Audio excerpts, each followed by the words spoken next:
Let's dive into Bentley's training so we can stay consistent at home. Whenever he's doing behaviors that we want to keep seeing, whether that's being calm, being good in the crate, or he's following through with our commands, we want to reinforce and reward that with either praise, petting, or treats. And then whenever he's doing things that we don't want to see, whether that's jumping up on us or he's not following through with our commands, we're going to follow through with the training equipment so we can decrease those unwanted behaviors. So let's go over Bentley's training equipment. This is his prong collar. He's going to wear this whenever he is on a leash. How we take this on and off is we are just going to secure one of the links, push the other one through like so. To put it back together, we're going to pinch this prong and put it through the holes of the other prong. Whenever he has this on, the leash is going to attach to the D-ring that swivels. How we use this, say he's in the heel command. Heel is that nice loose leash walking on the left side. Say he starts to pull ahead or does something that we don't want to see in the heel. What we're going to do is say no, marking an incorrect behavior, follow through with a pop of the leash, and then we remind him heel. So no, pop, heel. And then, of course, when he gets back into the position where we want him, verbal praise, petting, and treats so we can reward him for doing what we're asking. And then with the remote collar, what we're going to do with this, both of the red dots, this is going to be how we turn on the collar. We touch these together. That green light flashing means that it's on, charged, and ready to go. On and off button on the back of the remote. Push and hold until the screen lights up. You're going to see level 20 appear on the screen. This is Bentley's working level. And then today we're going to focus on the black S button. S just stands for stimulation, so it's kind of like an electric muscle stimulator. How we use this, say he is in the heel position. Whenever he starts to pull ahead or does something that we don't want to see, no, marking the incorrect behavior, follow through, black S button, heel, no, button, heel. And then, of course, praise, petting, and treats whenever he is where we want him. With both of these, you may use one of these, you may use both, depends on the situation that we are in with Bentley. With the prong collar, he's going to wear this whenever he's on a leash. So in the house, he may have the prong and leash on in the beginning to introduce new boundaries and commands in the house. Then we can slowly fade away from needing this inside the house. With the remote collar, it's going to be the first thing that we put on Bentley throughout the day, and then it's going to be the last thing that we take off at night. So we always have a form of communication with Bentley throughout the day. If he is crated throughout the day, whenever you go to work, you are absolutely more than welcome to take it off of him while he is in the crate. And then as soon as you get home, it's the first thing that we put back on him. So that is all of Bentley's training equipment. And now we're going to dive into the rest of his commands. We've already kind of gone over the heel. So about 80 to 90% of our walks should be in the heel command. The other 10 to 20%, we can give him the release word free. Free is his, he's not in a command, so he can do as he pleases. This is going to be his time to do his business, where we're going to follow him rather than him following us. Now we have sit. Sit means stay is implied until he's given the release word free. This is really good for those door manners. So whether we're going inside or outside, we can have Bentley sit. Sit means stay, so as we're opening the door, he has to stay. If he gets up, we're going to follow through with the training equipment, and we're going to do it again until he gets it right. So we can set the same boundaries that we have here at the facility at home with him. So say he sits and he stays, great. Now we have two options. We can either free him through the door on his own, or we can heel through the door with him. Just depends on the situation that we are in. Now we have down. Down means stay is implied as well. With down, we're never going to put Bentley in a down and then walk 10 feet away and then call him to us, because then he's going to get rewarded for coming to us and not staying in that down stay. So whether we're working on any of the stays, whether the place, sit, or down, we're never going to call them to us. So when we're working on the down, say we put him in a down, we can go do a little distraction, and we're always going to go back to Bentley and release him from where he is, so that way he gets rewarded for staying in the down. Also, with rewarding, we want to reward it as low to the ground as possible so he knows where that positive zone is when he's in the down. With this also, if he gets up, what we're going to do, follow through with the training equipment, but then we're going to take him back to where he was, so that way he didn't get up and move 5 feet away, and he learns that he can get up and move. So we're going to take him back to where he was, do a distraction again, and then we can go over and reward him. Now we have place. Place is a boundary stay, ideally on an elevated bed. This one's really good for whenever we're having company come over. So that way, Bentley can experience everything going on, but he's on that place boundary stay and not in everybody's way. So with this, we're not going to call him to us whenever we are a distance away. We can put him on place, have people come over. Once he's nice and calm, we can go over to him. We're going to reward on the place bed, so he knows the positive zone is the place bed. And then we can release him from where he is, so he gets rewarded for staying on the place bed itself. When you first introduce this and with bigger distractions, I would suggest having the leash and prong on in the house, so if he does get up, we have a way to guide him back to the bed if we need to.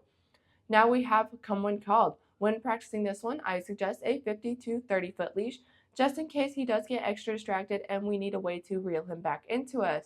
When practicing this one, we'll give him the release word free because he needs to go get distracted, because ideally when we need him to come back to us, it's not going to be whenever he's in a sit stay waiting for us to call him to us. So we'll tell him free, let him go get distracted.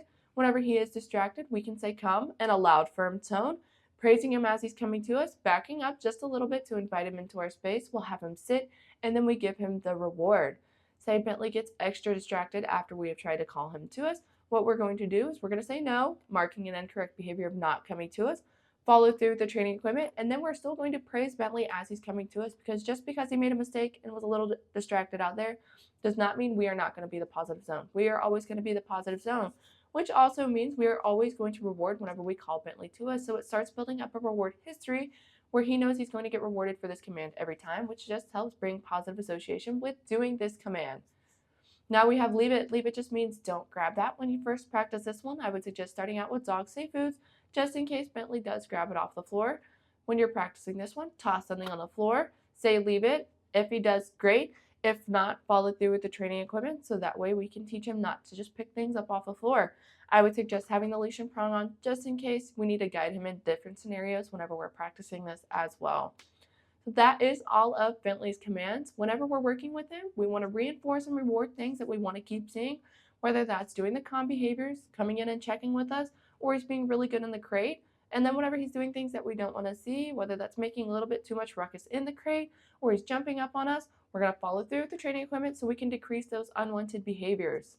So that is everything. Now we're going to watch Bentley do all of his commands. We're going to have fun, stay consistent, and here he is.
Heel.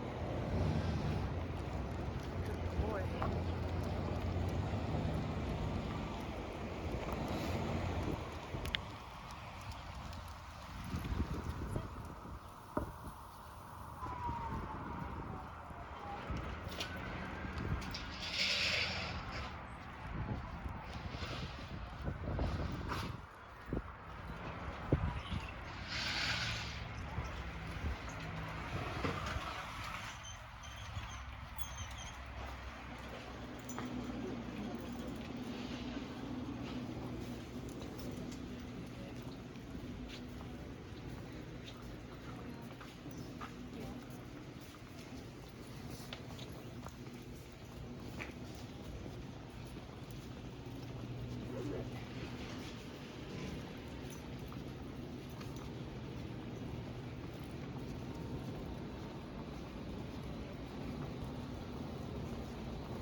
Heel.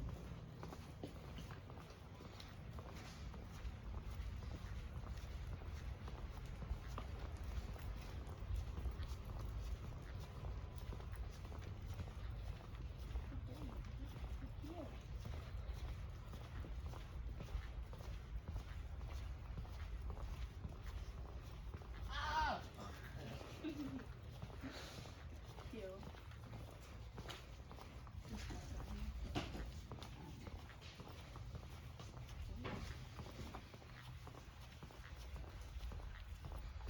Sit.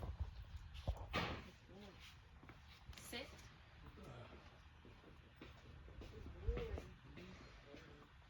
Sit.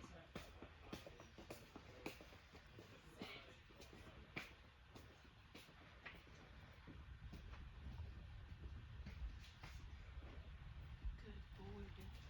Sit.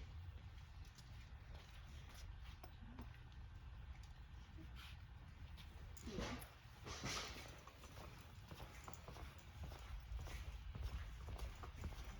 Heel. Heel. Heel.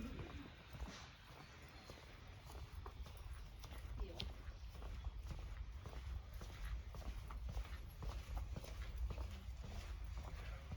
Heel.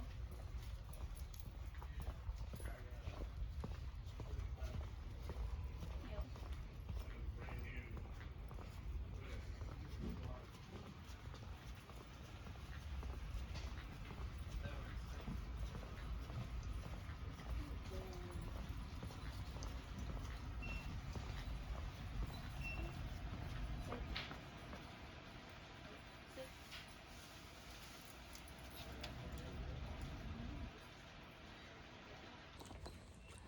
Down. Good boy. Down.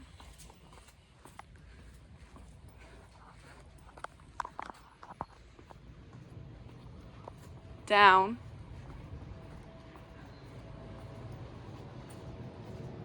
Good boy. Down.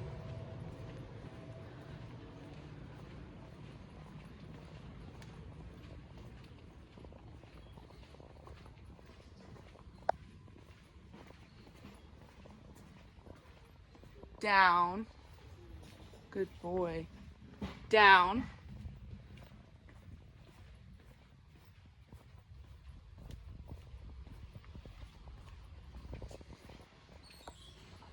Good boy, Bentley.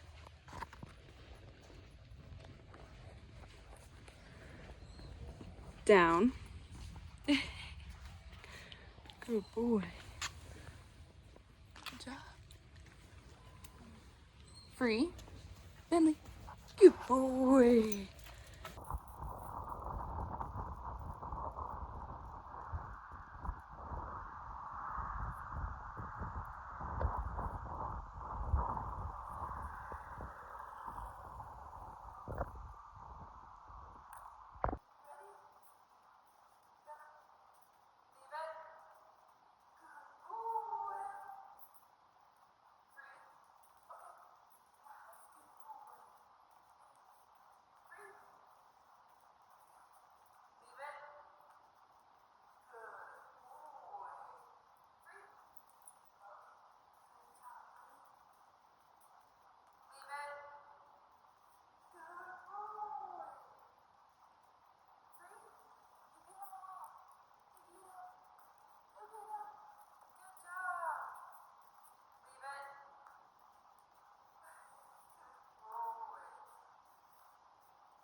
Let's dive into the other feature of the remote. We've already gone over how to turn it on. Now let's go over how to turn it off. Same concept as turning it on. These red dots on both the remote and collar. If we touch these together, that red light means the collar itself is off. Now on the back of the remote, on and off button again, we're going to push and hold until the screen says off and goes blank. Now we're going to go ahead and turn it back on and go over the other buttons on the remote. We've already gone over that black S button. That black S button is just going to be whatever level you see on the screen, which is level 20 right now. On the other side, we have the T button. T is a vibrate feature. We like to use this to make sure the collar is on and ready to go. But whenever Bentley gets a little further into his training in a couple years, you can use it kind of as like a warning, like, hey, you're about to cross a boundary, but we have that vibrate feature to let him know you're getting close to that boundary. Now on the other side of the remote, we have the red S button under the black S button. This is a boost feature that we can use whenever Bentley is doing something that's going to cause him harm, such as chasing a car. So what it's going to do is going to jump levels from 20 to 45. So whatever level we have on the screen, it is going to jump it 25 levels. This is because level 20 is right here, but whenever Bentley is doing something dangerous, he is up here. So now we have a way to communicate with Bentley whenever he is doing something dangerous. So if we press it, it's going to say 45. So whatever level we have on the screen, just know it's going to jump it 25 levels. And this is for emergency cases only. So we've used the black S button. He doesn't respond to it because he's in that adrenaline state of mind. We have the red S button to use in the backup. Then notice this level 20, say it's not working for Bentley, say it's doing too much or it's not doing enough, he's not responding to it. What we can do is hold down on the dial until the 1D at the top of the screen starts flashing, and then we can change the level to whatever one works for Bentley. Right now, level 20 has been doing great, so what I'm going to do is lock it into place by changing it back to 20 and holding down on the dial. So that way, when we put this in our pocket, we can't accidentally change it, and we know it's going to stay on level 20.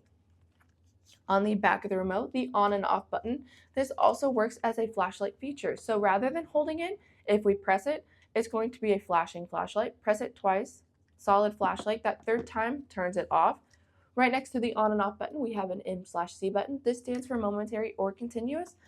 This is in the beginning, we started out at continuous at a very low level to introduce the collar in a positive way. And then we switch over to momentary at a little bit of a higher level whenever he gets further into his training. So he should stay on momentary the rest of his training. Underneath the on and off button, we have the charging port. It does come with a dual charger, so you can charge both the remote and collar at the same time. And they stay charged for about 2 days if you wear them for 12 to 14 hours a day. So if you charge it every other day, you should be good. And here's the charger.